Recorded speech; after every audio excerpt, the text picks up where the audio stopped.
എൻ്റെ കോഴിയെ ആര് നോക്കും, എൻ്റെ ചെടി ആര് നനയ്ക്കും, എൻ്റെ കെട്ടിയവനെ ആര് നോക്കും, എൻ്റെ മക്കളെ ആര് നോക്കും? ഇല്ലേ? ശരിയാണോ ഞാൻ പറയണേ? ആ, ഇതൊക്കെ തന്നെ എൻ്റെ വീട്ടിൽ നടക്കുന്നത്. ഇന്ന് എനിക്ക് ആദ്യമായിട്ട് 100 രൂപ കിട്ടി. ഞാൻ അമ്മയ്ക്ക് കൊണ്ടേ കൊടുത്തു. പുള്ളിക്കാർ ഭയങ്കര ഹാപ്പിയായി.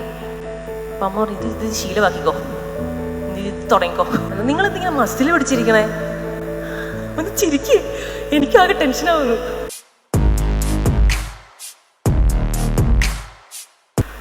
ഇന്ന് എത്ര പേർക്ക് ഹാപ്പി വുമൻസ് ഡേ വിഷസ് കിട്ടിയോ? അടിപൊളി. എത്ര പേര് അങ്ങോട്ടും ഇങ്ങോട്ടും പറഞ്ഞു? എന്നാ ഒന്ന് പറഞ്ഞേക്ക്. പറയാത്തവർ ഒത്തിരി പേരുണ്ട്. ആഹാ, ഇപ്പോഴാ പറയുന്നേ. കൊള്ളാം. എന്തായാലും ഒത്തിരി സന്തോഷം. ഒത്തിരി സ്നേഹത്തോടെയാണ് ഇവിടെ നിൽക്കുന്നത്. നിങ്ങളെല്ലാവരെയും കാണാൻ പറ്റിയതും, എല്ലാവരും നല്ല ചിരിച്ച് സാരിയൊക്കെ കൊടുത്ത് സുന്ദരിമാരും ഒക്കെ ആയിട്ടാണ് വന്നിരിക്കുന്നത്. എല്ലാവരും ഫോട്ടോസൊക്കെ എടുത്തോ? സെൽഫീസൊക്കെ എടുത്തോ? വാട്സപ്പിൽ ഇന്ന് സ്റ്റാറ്റസ് ഇടാനുള്ളത് കിട്ടി. കുറച്ച് നിമിഷമാണെങ്കിലും നമുക്ക് സന്തോഷിക്കാൻ കിട്ടുന്ന ഒരവസരവും പാഴാക്കരുത്. ഇന്നിവിടെ വന്ന് ഈ വേദിയിൽ നിൽക്കുമ്പോൾ നിങ്ങളുടെ ഓരോ മുഖങ്ങളും എൻ്റെ ജീവിതത്തിലൂടെ കടന്നുപോയ ഓരോ വ്യക്തിത്വങ്ങളായിട്ടാണ് എനിക്ക് ഫീൽ ചെയ്യുന്നത്. ഇന്നെൻ്റെ അമ്മയും കൂടെ വേണ്ടതായിരുന്നു ആക്ച്വലി ഇവിടെ. അടിപൊളിയായനെ. ജീവിതത്തിൽ എനിക്കിപ്പോൾ 28 വയസ്സായി. ഈ 28 വർഷവും എൻ്റെ ജീവിതത്തിലൂടെ കടന്നുപോയ എല്ലാ അപ്പ് ആൻഡ് ഡൗൺസിലും എൻ്റെ കൂടെ നിന്ന, എന്നെ സപ്പോർട്ട് ചെയ്ത, എല്ലാ ഉയർച്ചയിലും എൻ്റെ കൂടെ സന്തോഷിച്ച, എല്ലാ വീഴ്ചയിലും എന്നെ ചേർത്ത് പിടിച്ച ഒത്തിരി മുഖങ്ങൾക്ക് ഇവിടെ ഇരിക്കുന്ന ഒത്തിരി മുഖങ്ങളുമായിട്ട് സാമ്യമുണ്ട്. അതുകൊണ്ട് തന്നെ എനിക്ക് എല്ലാ ദിവസവും വുമൻസ് ഡേ ആണ്. ഞാൻ ഒത്തിരി സന്തോഷത്തോടുകൂടെയും സ്നേഹത്തോടുകൂടെ എൻ്റെ അമ്മയ്ക്ക് ഹാപ്പി വുമൻസ് ഡേ പറയുമ്പോൾ അമ്മ ഇടയ്ക്ക് ചോദിക്കാറുണ്ട്, എന്തിനാ ഒരു ദിവസത്തിലായിട്ട് കുറയ്ക്കണേ? ഞാൻ എന്നും ഇതൊക്കെ തന്നെയല്ലേ നിനക്ക് ചെയ്തു തരുന്നേ? എന്നോട് മാത്രമല്ല, പപ്പയോടും ചേച്ചിയോടും ഒക്കെ ചോദിക്കാറുണ്ട്. അപ്പം അമ്മയെ ഈ വേദിയിൽ മിസ് ചെയ്യുന്ന എനിക്ക് 2 അമ്മമാരുണ്ട്. എൻ്റെ അമ്മയും എൻ്റെ ഭർത്താവിൻ്റെ അമ്മയും. ഈ ഫംഗ്ഷൻ എന്നെ ഇൻവൈറ്റ് ചെയ്തതിന് ആദ്യമേ താങ്ക്സ് പറയുന്നു.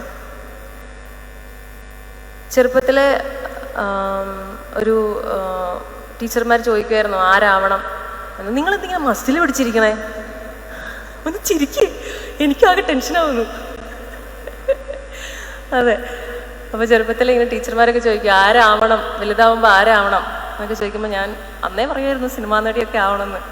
അപ്പം അമ്മ പറയും, വേണ്ട, അതൊന്നും നമുക്ക് പറ്റിയ മേഖലയല്ല, അങ്ങനൊന്നും വലിയ കാര്യമായിട്ടൊന്നും ചിന്തിക്കേണ്ട. കാരണം നമ്മളൊരു മിഡിൽ ക്ലാസ് ഫാമിലിയാണ്. പപ്പ ജോലിക്ക് പോകുന്നു, അന്നെന്നുള്ളത് കിട്ടുന്നു, ഞാനും ചേച്ചിയും അമ്മയും ഞങ്ങൾ 4 പേരങ്ങനെ തട്ടിയും മുട്ടിയൊക്കെ ജീവിച്ചു പോകുന്നു. അപ്പോൾ സിനിമ എന്നൊക്കെ പറഞ്ഞാൽ നമുക്ക് ചിന്തിക്കാൻ പറ്റുന്നൊരു മേഖലയല്ല. അങ്ങനെയൊക്കെ ഒരു ഫിനാൻഷ്യൽ ക്രൈസിസ് ഒക്കെ വന്നപ്പം പുള്ളിക്കാരി പതിയെ എന്നാൽ ഞാനും ഇനി ഒന്ന് ജോലിക്ക് പോയി തുടങ്ങിയാലോ എന്നൊക്കെ വിചാരിച്ച് പതിയെ ജോലിക്ക് ഇറങ്ങി.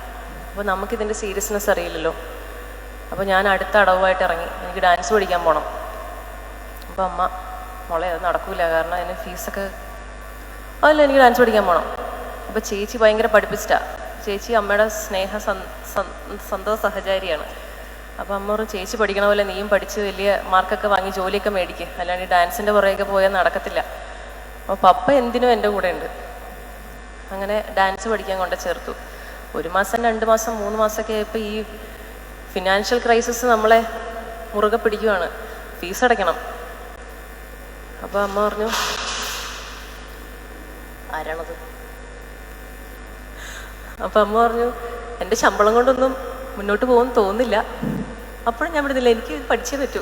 ക്ലാസിക്കൽ ഡാൻസാണ്. അപ്പോൾ ഓരോ ഐറ്റവും നമ്മൾ സ്റ്റേജിൽ കയറുമ്പോൾ അറിയാലോ, ഈ റെഡിയായി അതിനുള്ള സാമഗ്രികളൊക്കെ റെഡിയാക്കാൻ നല്ല പൈസയാണ്. അങ്ങനെ ഓരോ ക്ലാസ് കഴിയുമ്പോഴും, ഓരോ ക്ലാസ് കഴിഞ്ഞ് മുന്നോട്ട് പോകുമ്പോഴും എൻ്റെ ആഗ്രഹം ഇങ്ങനെ കൂടിക്കൂടി വന്നു. അപ്പോൾ എനിക്ക് കലാതിലകം ആവണം. അപ്പോൾ അതിന് മിനിമം 4 ഐറ്റത്തിൽ പങ്കെടുക്കണം, 3 ഐറ്റത്തിൽ ഫസ്റ്റ് മേടിക്കണം.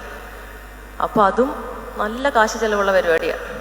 അപ്പം അമ്മ എൻ്റെ കൂടെ അങ്ങ് ചേർന്നു കേട്ടോ. എങ്ങനെയൊക്കെ ഞാൻ ട്രാപ്പിലാക്കി അമ്മേനെ.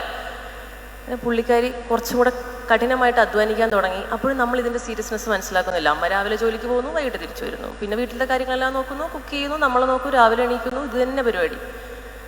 കുറച്ച് കഴിഞ്ഞ് നമുക്ക് എവിടെയെങ്കിലുമൊക്കെ ഒരു പക്വതയുടെ ഒരു ചെറിയ അടി കിട്ടുമ്പോഴാണ് നമ്മൾ മനസ്സിലാക്കി തുടങ്ങിയത് അമ്മ ചെയ്ത് വെക്കുന്ന നിസ്സാര പരിപാടിയല്ല. അതെനിക്ക് മനസ്സിലാകാൻ വേറൊരു കാരണം കൂടെ ഉണ്ട്. എന്നെ ഡാൻസ് പഠിപ്പിച്ച ടീച്ചർ. ഇന്നും ഞാൻ ഈ വേദിയിൽ നിൽക്കാൻ കാരണം രണ്ട് സ്ത്രീകൾ കാരണമാണ്. ഒന്നെൻ്റെ അമ്മയും ഒന്നെൻ്റെ ഡാൻസ് ടീച്ചറും. അത് പറയാതെ എനിക്ക് പോകാൻ പറ്റില്ല.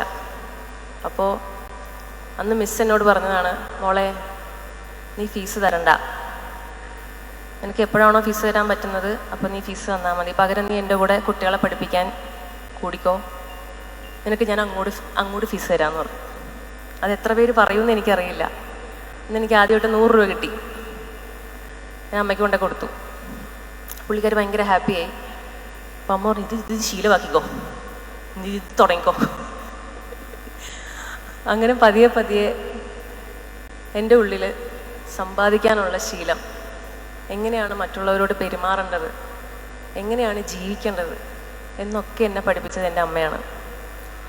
അപ്പോൾ ഇന്ന് ഈ ദിവസം ഇത്രയും പേര് ഇവിടെ വന്നിരിക്കുന്നുണ്ടെങ്കിൽ നിങ്ങൾ എന്തൊക്കെ കാര്യങ്ങൾ മാറ്റി വെച്ചിട്ടാണ് ഇവിടെ വന്നിരിക്കണമെന്നുള്ളത് എനിക്ക് നല്ലപോലെ അറിയാം. ഒരാഴ്ച മുന്നേ പ്ലാനിങ് തുടങ്ങി കാണൂലേ? എത്ര തലകൾ അനങ്ങുന്നത് നോക്കി. ഒരാഴ്ച മുന്നേ നിങ്ങളുടെ പ്ലാനിങ് തുടങ്ങി കാണും ഇന്നത്തെ ദിവസം ഇവിടെ വരാൻ. എൻ്റെ കോഴിയെ ആര് നോക്കും, എൻ്റെ ചെടി ആര് നനയ്ക്കും, എൻ്റെ കെട്ടിയവനെ ആര് നോക്കും, എൻ്റെ മക്കളെ ആര് നോക്കും, ഇല്ലേ? ശരിയാണോ ഞാൻ പറയണേ? ഇതൊക്കെ തന്നെ എൻ്റെ വീട്ടിൽ നടക്കുന്നത്. ഒരു ദിവസം എൻ്റെ കൂടെ ഷൂട്ടിങ്ങിനൊന്ന് വരാൻ അമ്മയോട് പറഞ്ഞ അമ്മ പറയും, അപ്പം എൻ്റെ കോഴിക്ക് ആര് തീറ്റ കൊടുക്കും, അപ്പം എൻ്റെ ഇത്രയും ചെടികളാര് നനയ്ക്കും. അപ്പം നിസ്സാര കാര്യമല്ല നിങ്ങൾ ഓരോരുത്തരും ഓരോ ദിവസവും ചെയ്യുന്നത്. അതുകൊണ്ട് തന്നെ കിട്ടുന്ന ഒരവസരവും പാഴാക്കരുത്. സന്തോഷിക്കാൻ പറ്റുന്ന ഒരവസരങ്ങളും വേണ്ടാന്ന് വെക്കരുത്. നമുക്ക് വേണ്ടി കുറച്ച് സമയമെങ്കിലും നമ്മൾ ചെലവാക്കണം. അത് നമ്മുടെ കൂട്ടുകാരുടെ കൂടെ ആയിരിക്കാം, നമ്മുടെ ഫാമിലിയുടെ കൂടെ ആയിരിക്കാം, മക്കളുടെ കൂടെ ആയിരിക്കാം, ആരുടെ കൂടെ ആണെങ്കിലും. ഇന്നിവിടെ വന്നിരിക്കുമ്പോൾ തന്നെ നിങ്ങൾക്ക് ഒത്തിരി സന്തോഷമുണ്ടെന്ന് എനിക്കറിയാം. അപ്പോൾ ആ സന്തോഷം എന്നും ജീവിതത്തിൽ കീപ്പ് ചെയ്യാൻ നിങ്ങൾക്ക് പറ്റട്ടെ. എല്ലാ ദിവസവും നിങ്ങൾക്ക് വുമൻസ് ഡേ ആവട്ടെ. ഇന്നത്തെ ഒരു ദിവസം നിങ്ങൾക്കായി ഇവിടെ ഒരുക്കി തന്ന ഇവിടുത്തെ സംഘാടകർക്കും എല്ലാവർക്കും എൻ്റെ സ്നേഹത്തിൻ്റെ നന്ദി ഞാൻ അറിയിക്കുന്നു. സ്നേഹത്തിൽ പൊതിഞ്ഞ നന്ദി ഞാൻ അറിയിക്കുന്നു. എല്ലാവർക്കും ഒരിക്കൽ കൂടെ happy women's day. Thank U.